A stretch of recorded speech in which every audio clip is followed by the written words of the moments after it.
Hello, everybody. Welcome to Wednesday lunch here at the Divinity School. I'm Karen Wine, I'm the Director of Communication. I organized this, so it's my great pleasure to see you all today on this kind of rainy, cozy day. Kind of cozy in here. Before we get started, I want to do our usual housekeeping. Our chef today is Danny.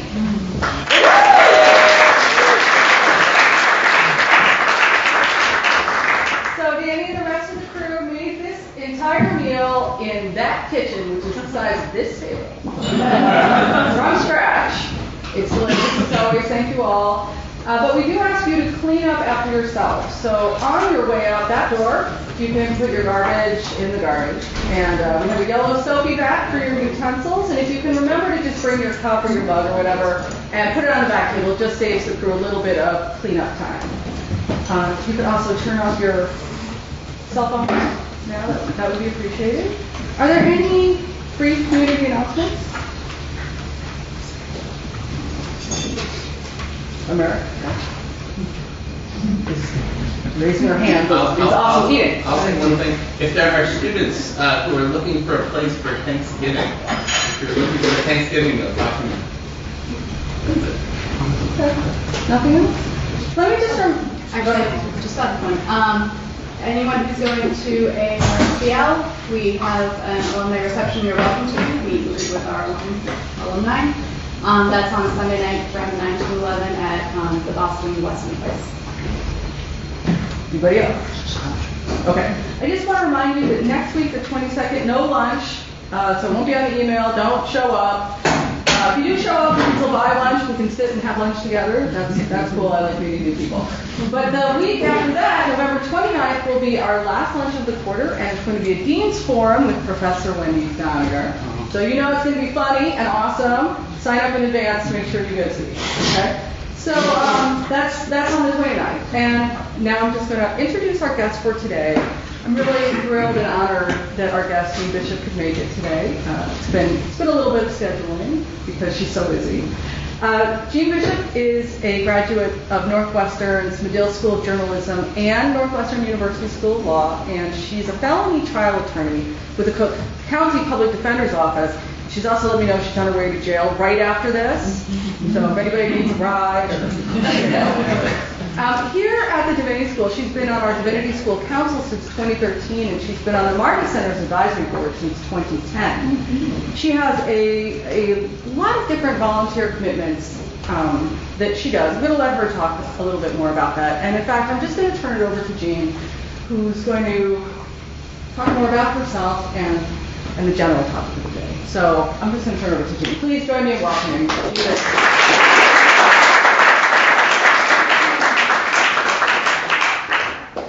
Excited to be here and so honored. I got to speak here once before a long time ago in 2002. And by the way, can everyone hear me? Good, I'm talking my trial lawyer voice. So tell me if it drops too low. In 2002, the Divinity School had this amazing conference called A Call for Reckoning, Religion and the Death Penalty. And the reason that I got to come and talk to the Wednesday English group and be part of that and part of the book that came out of it by the same name, Call for Reckoning, is that 3 of my family members were murdered in 1990 in Winnetka. My younger sister Nancy and her husband Richard and their unborn baby were shot to death in their home. We had, my family and I had all gone out to dinner the night of April 7th, 1990, to celebrate Nancy's pregnancy, because this would have been the first grandchild for my parents, my first little niece Nancy. Even though Nancy was 25 and at the time I was 29, Nancy was the youngest of 3 girls in my family, but she was the first that would have been a mom. And so we were all excited about this, baby, this happy news, and we had a meal like this, a pasta and talking and laughing. And I went home to my apartment on Chestnut Street. And my parents went home to their house in the suburbs. And Nancy and Richard went back to this townhouse that they were living in Winnetka. And the killer was waiting for them. He had used a glass cutter to break in the glass of the sliding glass door in the back of the townhouse, because he knew if he broke the glass, that sound of breaking glass would alert the neighbors and they'd call the police.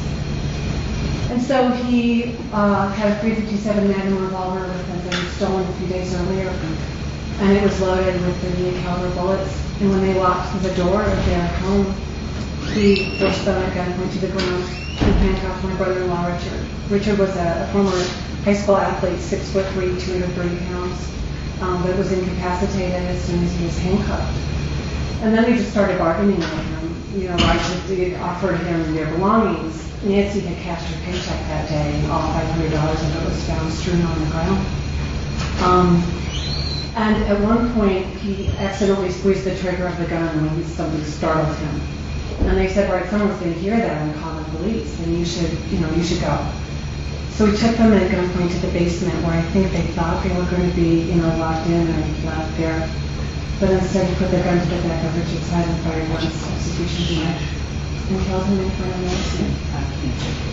And then Nancy covered up her own head, I think instinctively because she saw what had happened to her husband. And so he instead fired into a friend that's down and left her to bleed to death. And for 6 months, no one knew who had, done this terrible crime and killed this innocent young couple with everything to live for. And then into the Winnetka police station walked a 16-year-old boy, a high school junior at New Trier High School, where my son just graduated from. And he said, I know who did this. It was a friend of his, also a 16-year-old boy, a high school junior at New Trier, who lived just a few blocks away. And the police got a warrant to search his bedroom and found the .357 Magnum revolver, the bullets, handcuffed like the ones he used on Richard, this trophy notebook of press clippings about the killings. We even learned that he had gone to their funeral. And so they arrested him. He's in trial 26 in California. And he got the mandatory sentence that you get at that time for killing more than one person in the same incident. And that's life in prison without the possibility of parole. Back then, other states had a death penalty for juveniles. Texas, Florida, Missouri. But back then, this is before the U.S. Supreme Court had abolished death sentences for juveniles. Now, no state can have it. But back then, other states could. Illinois didn't have that. And so when it was all over, it was a big press case, and the press was all waiting for us after he was sentenced.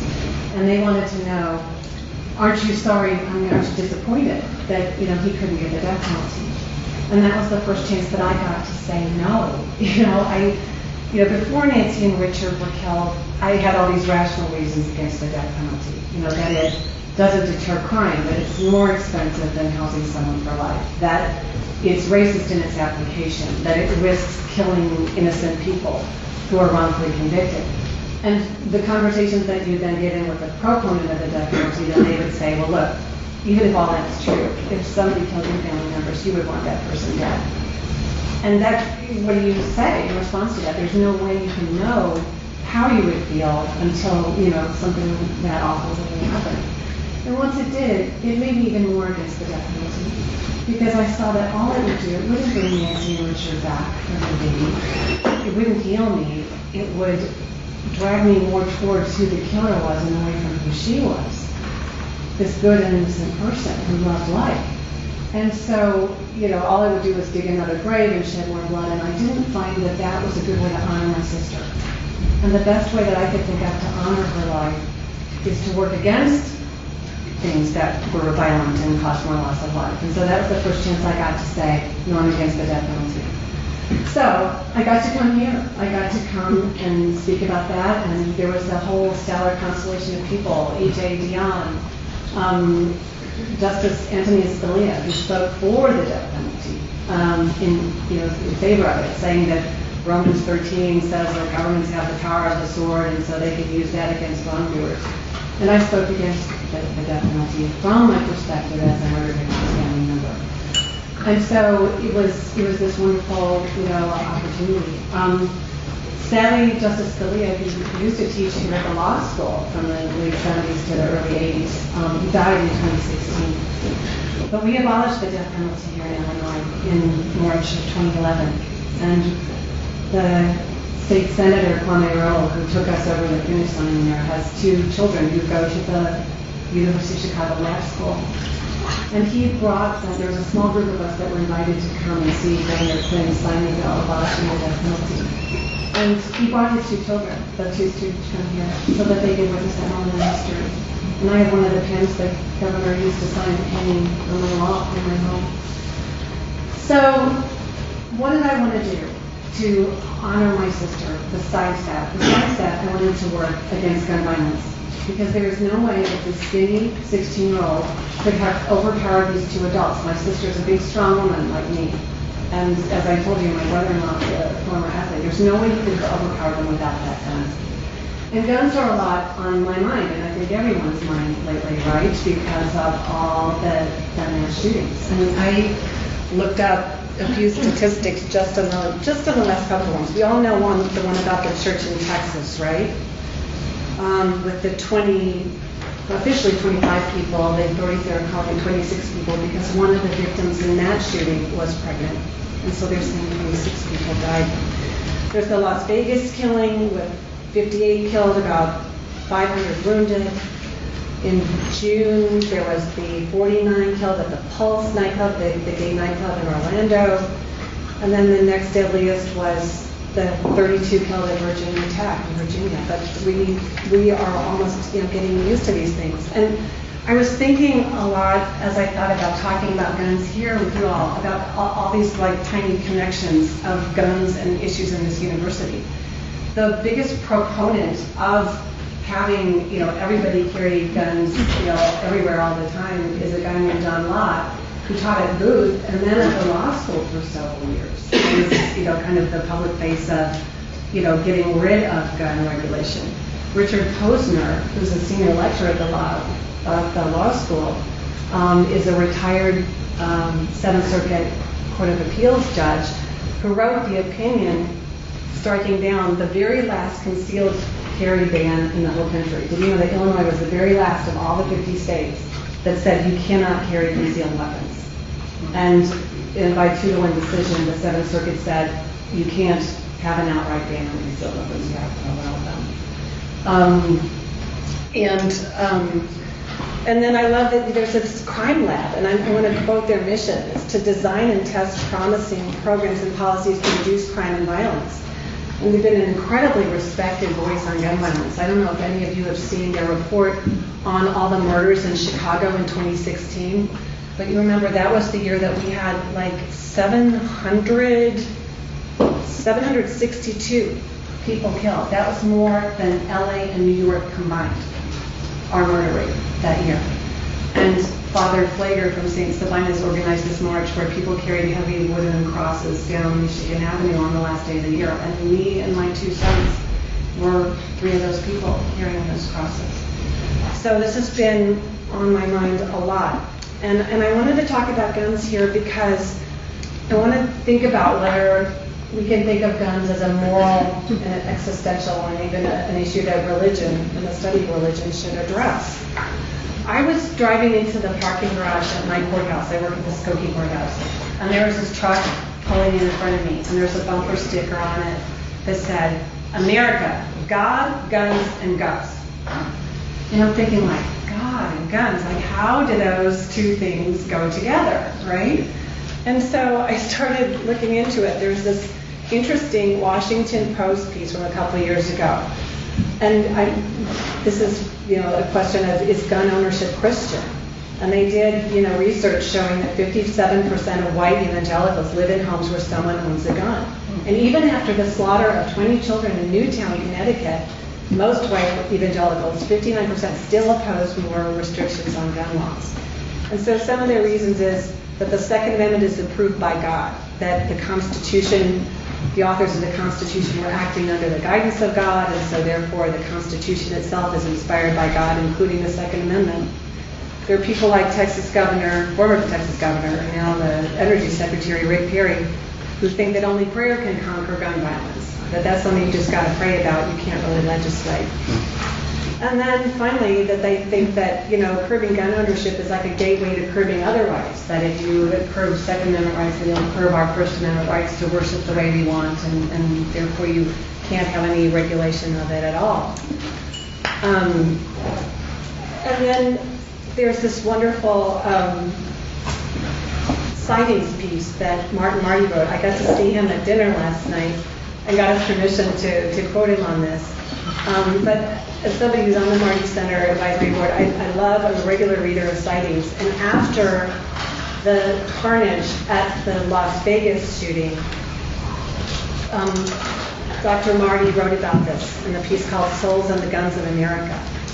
And he's talking about this column that David Brooks wrote, where he said that the real reason the gun rights side is winning is that it kind of stands in for other values, like, being American, being anti-immigrant, being pro-flag. It's kind of a way of saying that we can stand up for ourselves in this dangerous world.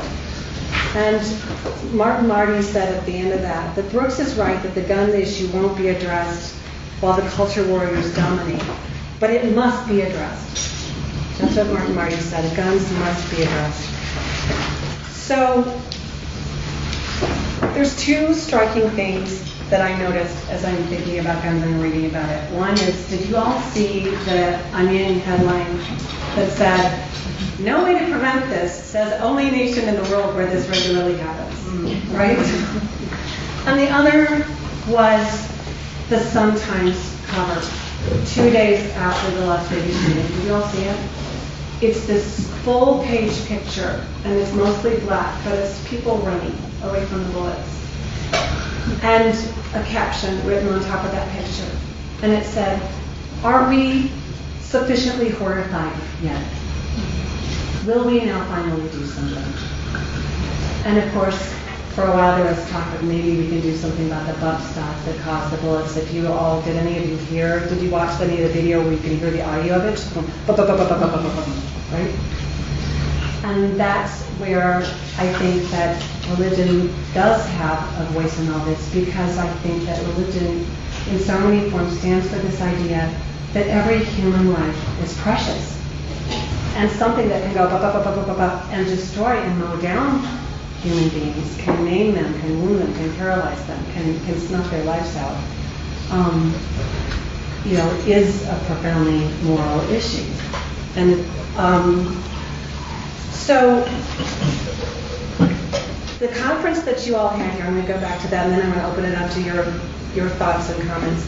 The conference you had here in 2002, A Call for Reckoning, Religion and the Death Penalty, described itself this way, and I'm quoting, "This conference brought together scholars of various faiths and religious backgrounds from the fields of politics, religion, and law to take up a broad range of views on the death penalty."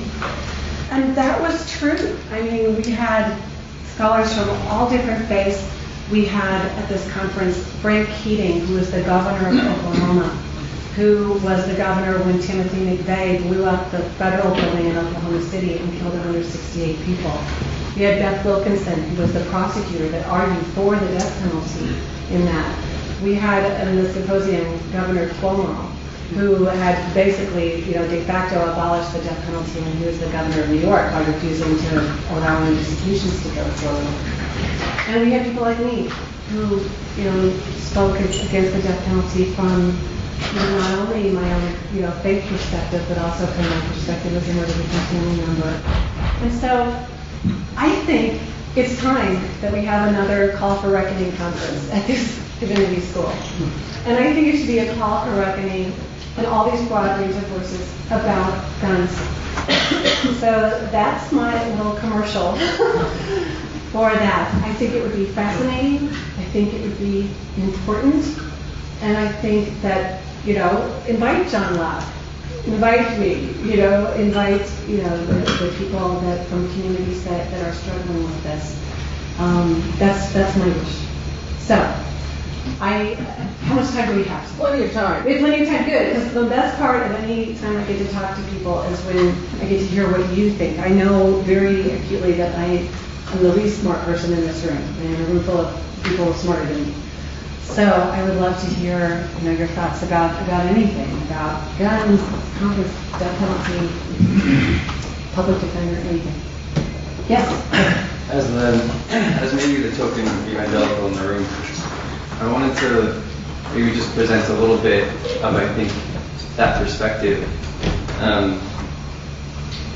Just first of all, I was really touched by your story, and obviously grateful to you for sharing. the way that God and guns go together, I think for my community, is maybe the same way that like lattes and poodles go together for like Southern California girls, right? In the sense that they're not like inherently connected, but they're like deeply held cultural symbols, and they represent sort of important aspects of sort of cultivated sense of identity and community. And then with regard to religion's role on this issue, I think the way that I understand at least the Judeo-Christian scriptures is that it's trying to sort of, it's trying to kind of maximize both human freedom, but then also human responsibility, right? That it's showing you that you are very free, but the stakes of your freedom are high. And what you do with your freedom is really significant. And I'm actually like almost more anxious of a kind of secular religion that would seek to kind of instill this really, robust secular humanist morality that restricts freedoms. Maybe I'll leave it there. I think you get where I'm coming from. Yeah. Obviously sensible gun legislation, I think we're all on board with. But yeah, I guess like push back a little bit. I'm not sure there's a question there. Just a series of thoughts. No, I like the thought, and it's the point of view is so important that that we hear that, because at the end of the day, what I care about most is how do we stop this carnage? Like, how do we save these precious lives? And what is it that's effective? Because I know it's never effective to talk to someone who disagrees with you about any important issue, whether it's abortion or marriage equality or you name the death penalty, anything. Right. Unless there's an understanding of the values that people hold. And so, yeah, it's good. It's good to hear. Other thoughts? Yeah. Also, thank you for the suggestion of the conference. We'll take that to the deans. Yay! But I'll also, I feel like it has to be said in this room. There's something wrong when we're having this conversation in the middle of the south side of Chicago, and the one African American person who was in here, my assistant, left as soon as you started telling your story. Please apologize. No, it's not. I just realized that it's not. I know that for some people she did not take it's hard to hear. So I'm good. Yeah. But I think that there's really, I think we should be aware of that dynamic that's here, and the conversation about what guns represent in rural or evangelical communities, and what guns mean in our immediate confines. I just also probably want to be attentive to and think about. And I'm sure you have what to say on that too. I mean, when you think about those homicides, that homicide rate in gun homicide rate in Chicago, we're talking primarily about what's happening around us. Exactly right, and I'm so glad you brought that up, because usually when I talk, I remember to say this, and it's really important, when I talk about the fact that there was all this press waiting for us at the end of this trial, I am so aware that day and daily, people that don't live in like a white affluent enclave like Winnetka are being slaughtered on their streets, on the way to school, in their homes with these like bullets that can travel a mile and pierce through walls, in crossfire. And that their names don't even make the newspaper. There is no story, there's no press there to cover it. I'm so aware that my face is not the typical face of somebody who's a survivor of gun violence victims. And I see all the time, every day, as a public defender, the terrible effects of, the gun violence. Because a lot of my clients who get caught with guns, and I say, why'd you have a gun? And they say, I need it for protection. That's the number one reason they tell me, for protection. And I just think the heartbreak of that is now they've protected themselves into a jail, which worsens, the inequality already of who's incarcerated in this city, county, and nation, right? So thank you. Yes? Yeah, I guess one of the things that's maybe been a little frustrating about some of the recent incidences of violence is that part of the thoughts and prayers has become, and the way in which religion has been invoked as part of the utility of responding to gun violence. I don't know if you have any thoughts on how to say that religion is part of where our solutions to that should come from, but I know that's not. Yeah, I mean, I grew up in the Bible Belt. It's interesting because I grew up in Oklahoma City, and I was born here. When I was 8, we moved to Dallas, Texas, and then when I was 10, we moved to Oklahoma City, and I lived there until I went off to college. So really, my whole childhood was spent in the Southwest, in the Bible Belt, and this whole culture, and this whole, thoughts and prayers thing. But I had this wonderful pastor at my church who taught me that love is an active verb. It is something you do, right? And one of the things that I loved about the Sun-Times headline I talked about, I didn't read you the whole thing at the end, it said, if we do nothing, our thoughts and prayers are empty, right? And my faith teaches me that too, right? That there has to be, works, you have to live it out. You can't just say this. And so I think that society is starting to really push back on that hard when these things happen, is that you can't just sit there and say, we're going to pray about this and not lift the fingers, like praying to get into this great school without studying and, taking the test you need to and filling out the application, right? You have to do something. Yeah. When we think about the gun violence problem, almost always the issue that's raised is the guns. Now, the reason for my question is I just happened to come across this and attended the conference. It was over at SSA called Smart Incarceration Initiative. Now, the whole premise for the thing that Matthew Hupperson, who's shot up the UFC, and a woman at Washington University over 2 weeks ago or so. The premise for this project is that there are too many young men, especially African young men, in prison. It all got started with the quote-unquote war on drugs. Right. And tons of people ended up in jail, and rather than get quote-unquote rehabilitated, things only got worse. Right. They were disconnected from home environment. They learned all the wrong things, and so things got worse. The McLean Center last week had a former prosecutor from Boston who is working to change attitudes about prosecuting crimes down in false. Have you given thought to, and you're involved with the exoneration project at Northwestern, UFC has an exoneration project.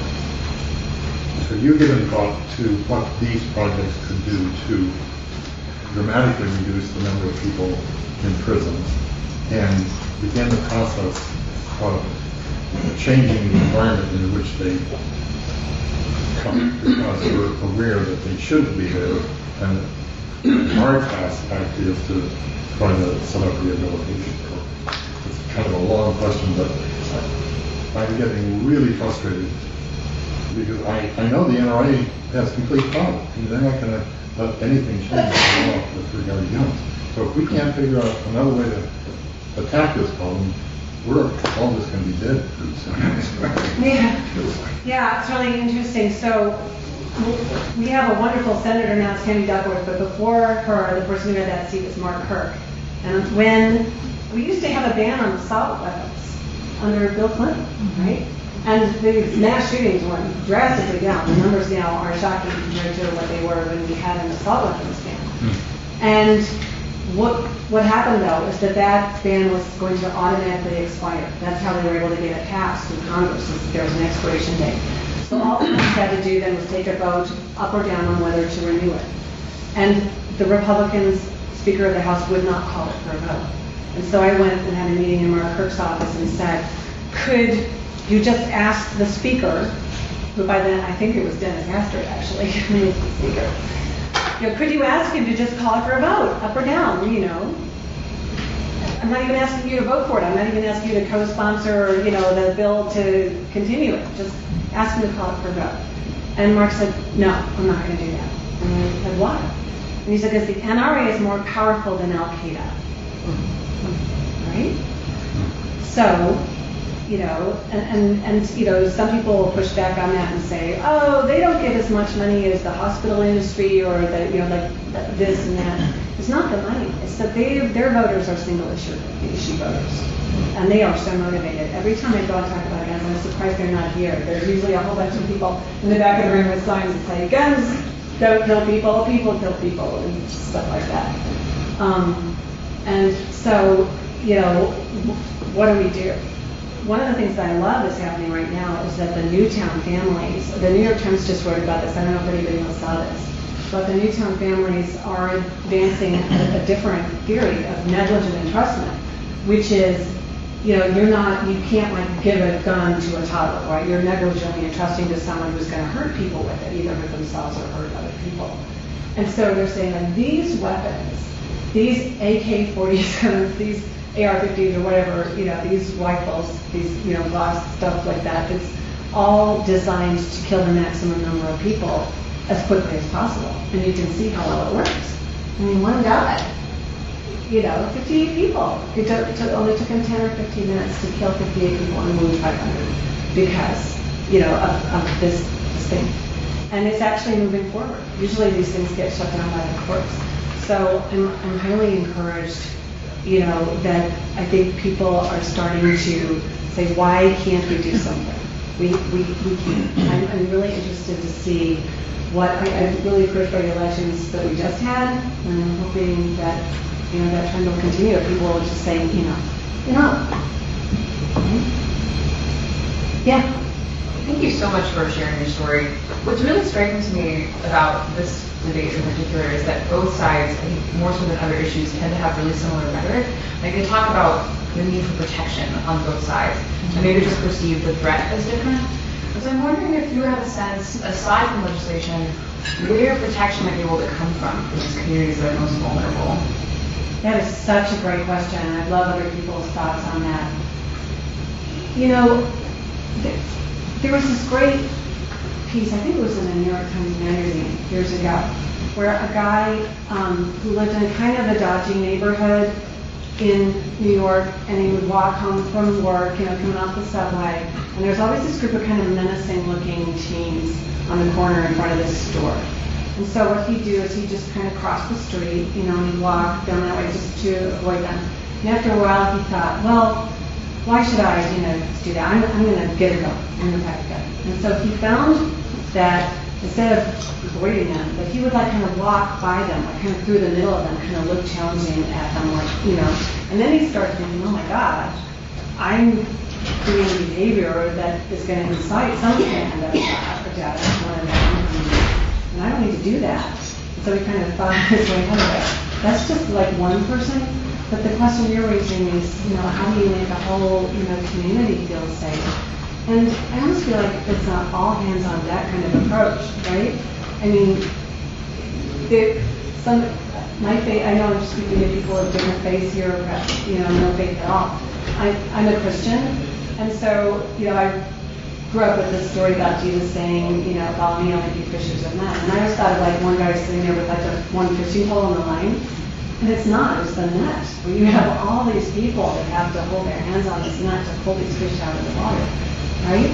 And so we know what we need. We need jobs. We need, good infrastructure, education. We need to strengthen, the communities and families. And instead, as you pointed out, we've sucked, so many people out of these communities through mass incarceration, through, all the ways that we make it not possible for people to live, safe and productive lives. So it's a big question, but I think it's critical. This idea of protection for vulnerable communities has me thinking about the connection between guns and police violence in communities. And I'm wondering what your take on that is, just how maybe a decrease in one what that would equal for another. Like if you got there were laws on the books about guns and gun ownership, how do you foresee that affecting how police in neighborhoods interact with the people who live there, or do you think that would also decrease police violence, things like that? Yeah, that's a great question. I mean, I never really thought about that, but, you know, like, take the perspective of a police officer, for instance. I mean, now that we are forced in Illinois to allow concealed weapons, that means any single person that you see walking down the street, any one of you here, could have a gun in your purse or your pocket or your jacket. And so I think that does, if I were a police officer at least, I think that would kind of make me more up a little trigger and I'd be like, I'm going to, you know, shoot before I get shot at, right? I mean, I have a client who told me that the reason he got a gun is not even to use against other people, is to use against the police if he needed to. I mean, that was his actual reason for having the gun. So I love that you're making that connection. I think you're right. Yeah. Tori's talking about protection, and I wonder, I guess, if you just have any insight in your conversations that you've had about all this, why people are feeling like they need to be protected now more than they did before. It's literally like an arms race, isn't it? I worked with this one woman in juvenile court who, you know, had an aunt that lived in a kind of a bad neighborhood, and I kind of expected that she'd be this progressive, you know, liberal Democrat like me and would share all my views about guns, and she didn't at all. She's like, hey, if the bad guys have machine guns, I want my aunt to have a machine gun. I want her to have a bazooka, you know? You just want to like outgun the other person. I mean, it always just fascinates and kind of horrifies me that as soon as you start talking about banning something like bump stocks, which is nothing that could turn it into fully automatic, what happens? The sales skyrocketed. The next day, they sold out of bump stocks. The people who need it, like, you know, profited. And so I think it's this sense of I have to be protected because there's this right out there, and it's, you know, it's in the interest of the gun manufacturers to have it be this ever escalating thing. You used a word just now. You said the other guy, and I wonder how much of people being others, how much that you run across that idea that there's this perception of a community that is not your own that is a threat. Absolutely. Absolutely. So I was invited to this conference, and it was supposed to be a thing about women's leadership, and it was a friend of mine, you know, doing it. I thought, okay, I'll go because my friend wants me to come. And so there was this moment where we were all supposed to turn to each other and talk about the thing that we were most passionate about. And so I thought, okay, well, you go first, to this woman who turned to me, because I know what I would say. You know, this is what I'm most passionate about, right? And she said, I'm most passionate about defending Christians against being shot in church. And I'm like, what? Because this is before the Texas thing. You know, there had been shooting of 6 worshiping in their temple in Oak Creek, Wisconsin. The only shooting I could think of in church was Dr. Tiller, who performs abortions as part of his medical practice, and he was, you know, long a target of pro-life people who killed him in his church while he was ushering. But other than that, I didn't really think of that. Charleston? Yeah, oh right, of course. In Charleston. Yeah, this is before Charleston was that, and I apologize. But I just thought, like, and it was this whole idea that the other, that, you know, that Muslims, that, you know, were going to come in because they hate Christians and they're going to start shooting at this church. And she told her husband, like, you should bring her gun to church. And he's like, but I go to church, I want to feel peaceful and happy when I go to church. And she said, no, you need to do this. And she said that, you know, a few weeks later when he was undressing and came to church, sure enough, she saw his weapon. So I think it's that kind of irrational fear is based on the other, this shadowy figure, you know, this unknown person that's different than you and somehow hates you. Right? Yeah.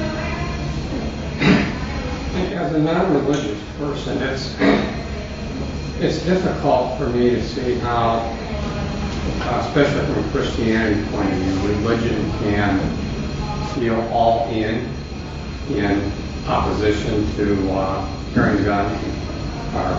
over-armament of Americans.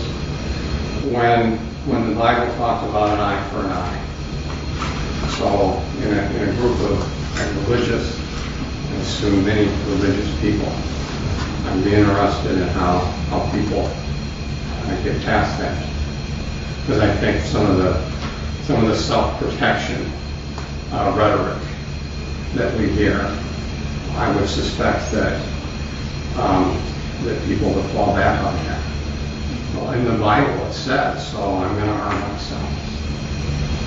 Yeah, it's interesting that eye for an eye thing is something that you hear a lot in the death penalty too, right? You take a life, I'm going to take a life. So, yeah, and it's interesting. I've written a book, and I brought a couple of copies if people are interested. But I'm writing another one now about the Oklahoma City bombing and about this amazing father of Julie Marie Welch, who was 23 years old and was killed in the bombing, and his meeting and reconciliation with Bill McVeigh, the father of Tim McVeigh. He actually tried to meet Timothy McVeigh, and McVeigh was killed before he ever had a chance to talk with him. So he met with McVeigh's dad instead and found that they had all these things in common, not just as men, and people, but as parents. And so as part of my research, I'm listening to these tapes of these long interviews with Timothy McVeigh. He gave a bunch of interviews to people. And he's talking about that idea of, okay, tit for tat, right? A life for a life. And he said, they think they've got me in kind of some trophy they've won. He said, if you look at it, the death penalty is not a punishment, it's an escape. They want to kill me. If you look at it in the crudest terms, and now I'm quoting him directly, 168 to 1. In other words, you kill me, you got 1. I got 168 of you. And so to me, that whole eye for an eye thing just reinforces exactly the mindset of the killer, of the criminal. I mean, I think that one of the things that I love about, the story from my Christian faith, from the Christian scripture, it's the story of Jesus saying, you've heard it said, I say, love your enemies. Love your enemies. And that's kind of what my book is about. I'm visiting the person who killed Nancy and Richard in jail. I've forgiven him. And we have this relationship now because of that, of reaching out in forgiveness and mercy. And that is, my kind of way of living out that expression of love your enemy, right? Because who is my enemy? The person who killed my enemy. Yeah. I was so touched by the story you told about your life testimony, and I was quite amazed by your amazingly smart mind. Actually, yeah, you say that we are smart, but you are actually smart because you're so rational too. Actually, your ration overcomes the negative emotion in your heart in that case. So I think it's quite extraordinary. Would you say that is the vocational moment for you to step into this kind of ministry, to protest against it? Yeah, that's such a beautiful question. So when Nancy was killed, I wasn't a public defender. I did that within months of her death. I was working at a big corporate law firm making a lot of money and doing work that I didn't care deeply about. And when she died at such a young age, 25, and I already gotten 4 years on this earth, I knew that I had to do something meaningful. Like the one thing I would tell you beautiful young students here, is that your life is short. You have no idea. It can be taken from you at any moment, and you can't do anything as stupid as I did of like working at the big law firm out of fear and pride, right? Fear of like I'm not going to be able to pay my student loans, and pride like look at me, I'm working at this big fancy law firm. You have to do it out of love. I mean, anything you do out of love is not wasted. That's where you're going to find your deepest fulfillment and your happiest life. I mean, the one thing I didn't tell you about Nancy is that before she died, her husband was already dead, and she was trying to call for help by banging on this shelf, trying to see if a neighbor would hear it. And I think at some point the darkness must have been closing in around her, and she knew that no help was coming, and that she was dying, and that the baby inside her would die with her. And so she dragged herself over to where Richard's body was. She was too weak to stand, and so you could see these marks and scrapes on her elbows because she's elbowing along this concrete floor. And when she got to her husband's body, she dipped her finger in her own blood and she drew a heart shape and a letter to you next to him. Love you. Signs. And I thought, he thought he had the last word, right? That killer thought he had the last word. That evil and death had the last word. It didn't. Loved it. And once when I was speaking to a group of kids and 8th graders, one of them asked me, like, there's evil out there, Miss Bishop. Like, what do we do? How do we live knowing that? And he said, love. Love the people around you. Love the people that have been given to you. Spread love out into this world. It sounds like it's like evil is so tough and strong and love is not. It's the opposite. Picking up a gun, that's not strength. Right? Use love as our weapon. Yes. Yes. Just a quick comment and a plug for the book. It's so inspirational, just your path to forgiveness. Like, on one hand, it's unfathomable, but it's nice to see that it's possible. Thank you. Thank you so much. How are we doing for time? Well, I feel that we're pretty much out of time, and I know you have to go to jail. But if you have, maybe, if you want to contextualize any last thoughts. Just that I'm so grateful for this institution, for this beautiful school, and the way that you shine light into dark places, and you uncover things that are hidden. And you are such a gift to the world. I'm so grateful to be part of this community. Thank you so much for letting me come here and talk with you today.